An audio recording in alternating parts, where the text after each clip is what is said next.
Hey, it's Gina with WTI.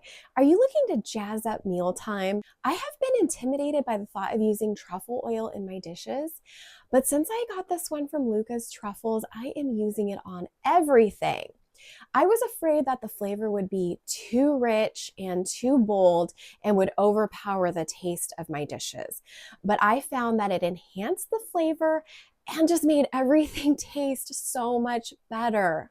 So this black truffle oil is made with shavings of black truffle, and that's infused in high quality extra virgin olive oil from Italy. A little bit goes a long way, so I would just try experimenting with a few drops to begin with, and then you can move up to the drizzle depending on whether you just want a hint of black truffle flavor or a more robust flavor experience. I am so happy that I tried this black truffle oil. Now I am not intimidated at all by it. I love the way that it tastes, and that's my point of view.